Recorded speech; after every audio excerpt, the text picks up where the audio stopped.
interessante aqui para vocês na manhã de hoje, antes de começar o programa. A Bíblia diz lá no livro de Ageu que houve uma crise, uma grande crise. E nessa crise que houve lá, eles começaram, na verdade, a ter dificuldade para vencer essa crise, que na verdade ela começou como crise espiritual. Pastor, o que é crise espiritual? Na verdade, a crise espiritual ela começa quando há um afastamento, um distanciamento do homem para com Deus. Todas as vezes que o homem distancia-se de Deus, deixa de orar, deixa de ter contato com Deus, deixa de praticar a palavra, deixa de ser justo, ele naturalmente vai distanciando. E olha, esse distanciamento é sem perceber. Quando você menos assusta, você já está praticamente desviado da presença de Deus. Sabe que isso acontece diariamente, né? Por isso que as pessoas falam assim, você é da igreja. E aí a pessoa fala assim, não, estou desviado da igreja. Porque a pessoa não vê afastando. Quando ela menos espera, ela está sem força para poder ir à igreja, para orar, para ler a Bíblia. E quando a pessoa está em crise espiritual, ela vai entrando para o pecado. Porque se há duas coisas que não combinam, é o pecado e a oração. Porque a Bíblia diz que o que faz separação entre o homem e Deus é exatamente as iniquidades. Então os dois, eles não conseguem conviver junto numa pessoa. Quando a pessoa começa a pecar deliberadamente, as forças de orar elas vão se acabando, vão se esvaindo. E aí, o povo foi distanciando de Deus sem perceber. E o que provou que eles estavam distantes de Deus? Porque de crise espiritual, eles começaram a esquecer do próprio templo. É o que está escrito lá, começaram a esquecer do templo. Deixaram de cuidar do templo, não deram importância ao santuário e começaram a viver a vida da forma que eles gostariam de viver. A vontade própria deles. Mas você quer saber de uma coisa? O que aconteceu na verdade? É que Deus, ele percebendo que o povo estava distante, mas o seu grande amor para com aquele povo era como é grande. Aquela crise espiritual começou a atrair outras crises, possivelmente emocional, né? Distanciamento de Deus, crise espiritual, depois começou a ter crise emocional. Ficaram inquietos. E, terceiro, veio uma crise chamada crise econômica. Gente, eles começam dizendo na história, cobrando de Deus, dizendo que eles comiam, mas a fome não matava a fome. Eles bebiam, mas não saciavam a sede. Vestiam, mas não aqueciam. E aí, para acabar de complicar o resto, eles mesmos dizem para Deus: e o salário que nós recebemos, a recompensa que nós recebemos pelo trabalho, é como se estivesse colocando num saquetel furado, não rende. Ô gente, isso é muito forte. Eles chegaram numa situação tão deprimente ou tão terrível que eles começaram a dizer que nada estava satisfazendo eles. Quem entra em crise espiritual costuma passar por isso diretamente. Pastor, o que acontece? A pessoa nada satisfaz ela. Alguns começam a beber para tentar preencher o vazio, e talvez você está assim. Vou fumar uma maconha porque a maconha é só para me ficar tranquilo. Daí a pouco não sacia, ele passa para a cocaína, para o crack, e vai afundando cada vez mais. Alguns vão para o mundo da prostituição, do adultério, e vai mergulhando cada vez mais no pecado. É como se você tivesse com sede, e você tentasse matar a sede com qualquer outra coisa senão água. Você pode até tentar momentaneamente, parece ter preenchido, parece ter matado a sua sede, mas a sede voltará sempre pior. Não sei se você já fez isso, está com sede, vai lá e toma uma coca para você ver. Pode estar mais gelada possível. Chupa picolé, toma um suco bem gelado, mas não vai matar a sua sede. Vai ser uma coisa momentânea. E ela vai voltar pior, mais forte vai voltar a sua sede. Além de prejudicar a sua saúde, a saúde dos seus rins. Então, olha, nada substitui a água.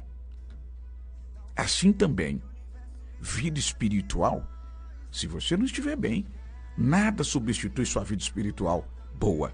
Você pode tentar saciar, colocar qualquer coisa na sua alma, mas vai faltar Jesus, vai faltar o contato com Deus, a comunhão com Deus.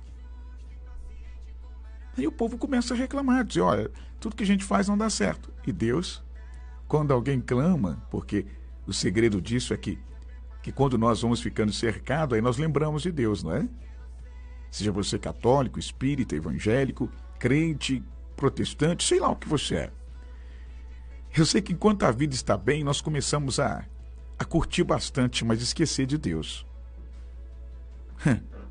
Tem pessoas que dizem assim, não, eu não sou assim. Olha, é do ser humano. Quando vai ficando bem, ele vai distanciando de Deus. Lembra dos 10 leprosos? Você deve lembrar dos 10 leprosos. Jesus encontra com os 10 leprosos, cura os 10.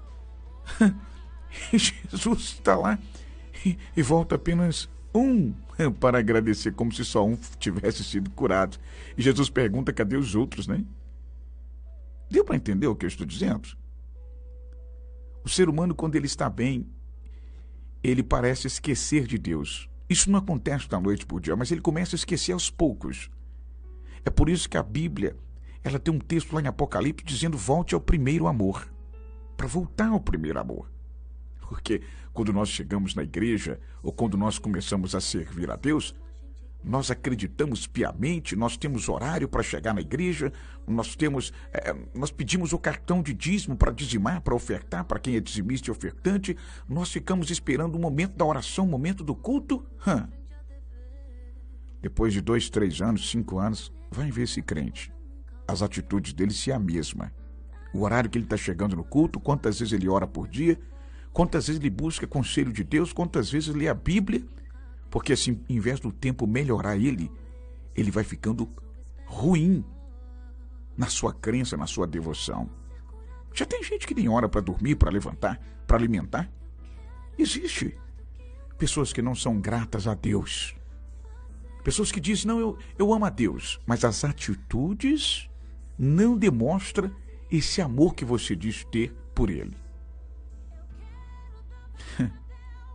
Continuando o que diz no livro de Ageu, Jesus fala para eles, o Deus fala para eles, olha, aplica o coração no vosso caminho e cuida da minha casa. Vai ao monte, vocês esqueceram da minha casa, esqueceram do templo. Vai ao monte, traz madeira para edificar a minha casa. Dela me agradarei e o meu nome será glorificado. As pessoas falam muito a questão de levar dízimo à igreja, levar oferta à igreja.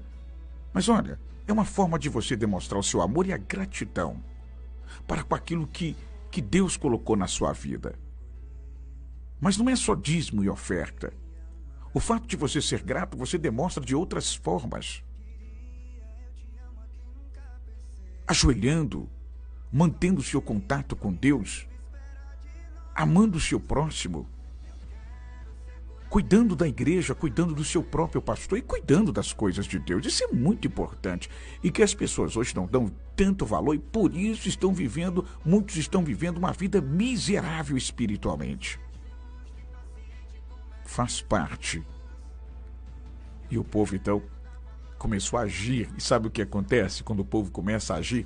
Porque não adianta você pedir a Deus para falar com você, Deus fala e você não muda de vida. O que mais me machuca é exatamente isso. Porque a pessoa diz para Deus, olha Deus, fala comigo. E quando você pede, Deus fala. Talvez Deus está me usando nesta manhã de hoje para entrar na sua casa. Para falar com você isso, exatamente isso, que você não pode continuar do jeito que você está e que você precisa mudar nas suas atitudes, rever conceitos e outra coisa interessante, começar a observar o que mudou em você. Se você está melhor crente ou se você ficou pior, ou se você está se desgastando espiritualmente ao ponto de perder até mesmo o direito da sua salvação eterna. Bom, deixa eu lembrar você mais uma coisa que é importante dentro desse texto, é que o povo tomaram uma atitude certa. Eles foram falar com Deus e Deus responde para eles para colocar o coração em cuidar da casa, cuidar do templo. Mas não foi só falar que mudou. Agora tem atitude. Eles vão realmente ao monte cortar madeira para edificar o templo. E sabe o que Deus diz? Daqui a pouco eu vou fazer abalar céus, o mar e a terra seca. E eu trarei o desejado de todas as nações para vocês. Gente, quando eu li isso, eu fiquei realmente espantado. Porque se Deus falar isso comigo, eu vou para as nuvens. Eu vou para as nuvens. Olha o que Deus diz. Eu vou abalar os céus, a terra, o mar e a terra seca. E eu darei o desejado de todas as nações para vocês. Eu vou dar para vocês. E Deus ainda se revela, porque eles estavam em crise econômica e Deus disse assim: minha é a prata, meu é o ouro. Ele está dizendo: tudo está nas minhas mãos. Tudo que vocês precisam está nas minhas mãos. E não é só a prata e o ouro. Ele estava dizendo porque a crise era financeira, econômica. Mas Ele é a cura. Ele é a salvação eterna. Ele é a família. Ele é tudo o que você precisa. E por que você fica se limitando diante de Deus? Por que você abandona Deus para correr atrás de riquezas, atrás de comprar um carro, uma casa? Abandona Deus para ter uma reserva na sua conta bancária? Será que essa atitude sua é uma atitude correta, você conhecendo a palavra de Deus? Ora, quando os discípulos disseram o que nós vamos comer, o que nós vamos beber, nós estamos super preocupados com isso. Jesus disse assim: mas buscar em primeiro lugar o reino de Deus e a sua justiça. E isso é que me chama a atenção, essa última frase: e todas as demais coisas vos serão acrescentadas. Meu avô tinha um ditado. O ditado do meu avô era o seguinte: ele dizia assim: olha, o pouco com Deus é muito e o muito sem Deus não é nada. É verdade isso? Verdade. Verdade. Quantas vezes eu neguei ajudar a igreja, ajudar as pessoas, e quando eu fui ver, o meu dinheiro tinha acabado. E eu ficava pensando: meu Deus, mas o que eu fiz com esse dinheiro? Porque quando Deus quer que você faz algo para alguém, é porque Ele já tem de onde te abençoar também. Você é apenas um canal de Deus. Eu sou apenas um canal de Deus. Se Deus me pede algo, Deus tem muito mais para me dar. Deus fala para eles: cuide da minha casa, mas se revela dizendo: minha é a prata, meu é o ouro, e assina embaixo, diz o Senhor dos Exércitos. Que eu seja todo dia como um girassol, de costas pro... Ô, gente, isso é tão forte que no final ele fala assim que agradaria da casa e tudo, mas no final ele fala assim que daria paz naquele lugar, daria paz. Talvez você corre atrás de tantas coisas, mas na sua casa é uma guerra. Você e seu marido, esposo, filho, uma guerra. É filho nas drogas, o filho está afundado. Aí no mundo do crack, isso te tira a paz, você não dorme enquanto ele não chega. Alguém diz morreu alguém, você fica desesperado. Ou quem sabe, em casa vocês não combinam. Não tem paz na sua casa. Você tem dinheiro, né? Tem. Você está bem financeiramente, tem um carro, tem uma casa, tem tudo, mas não tem paz. Que desgraça é essa? Você ter tudo e não ter a paz? Que desgraça é essa? Eu fico pensando na vida de um traficante que descobre que a polícia já sabe que tem alguém investigando, mas ele não pode largar a boca, senão o outro pega. Ou não pode largar a boca porque está ganhando dinheiro. E aí ele não dorme. Ele coloca alguém lá para vigiar se a polícia vem. Ele não tem paz. Já pensou que coisa horrível? Ô, gente, talvez a paz seja o melhor presente de Deus para a vida interior. Você colocar sua cabeça no travesseiro e dormir a noite toda e poder dizer: talvez não tenho nada, mas se tem uma coisa que eu tenho, é a paz de Deus no meu coração. Por isso que os cristãos evangélicos, eles falam assim: a paz do Senhor é porque é a coisa mais rica que uma pessoa possa ter. Tem gente que nos critica, fala assim: que bobeira negócio de paz do Senhor, porque quando nós falamos isso, nós estamos transmitindo essa convicção, essa tranquilidade, que mesmo sem dinheiro, sem carro, sem riqueza, se tem uma coisa que nós temos verdadeiramente, é a paz. Eu quero finalizar nesta manhã de hoje dizendo para você que a paz é o mais importante. Neste momento, você está perturbado, não sabe o que fazer, está pensando em tomar decisões erradas, e eu venho dizer para você que a paz é o mais importante e que essa guerra que há dentro de você, ela vai ser estipada quando a paz de Jesus entrar no seu coração. Eu quero ser curado e ajudar a curar também. Foi para isso que Jesus morreu na cruz, né? Foi para isso. Foi para isso. Nós não tínhamos chance, não tínhamos mais oportunidade, estava tudo perdido. E aí, Jesus assume a condição e fala: eu vou morrer na cruz por vocês. E aí nós ficamos imaginando: mas foi nós que pecamos. Foi eu que prostituí, foi eu que bebi, eu que fumei, eu que matei, e eu que fiz tanta coisa errada. E Jesus disse: não, eu vou morrer por você, para te dar uma nova oportunidade. Você precisa de uma nova oportunidade. O apóstolo Paulo chega a dizer que essa oportunidade é chamada de: aquele que está em Cristo, nova criatura é. As coisas velhas já se passaram. Imagina, você tem o direito de se redimir. Por mais que você fez algo errado, você tem o direito de se redimir. Que riqueza é essa? Eu quero aproveitar essa manhã de hoje e dizer para você que não existe nada maior e nada melhor ter oportunidade de se redimir. Por isso, independente do que você fez, do que você faz, eu tenho que aproveitar a manhã de hoje e dizer para todos vocês: Deus com certeza está preparando algo maravilhoso para você.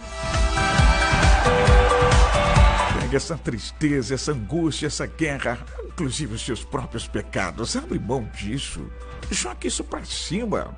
Sirva a Deus livre. Jesus disse: o meu jugo é suave, meu fardo é leve. Então, alô Uberaba, alô Conceição das Alagoas, Cidades vizinha, região, onde quer que onde a vida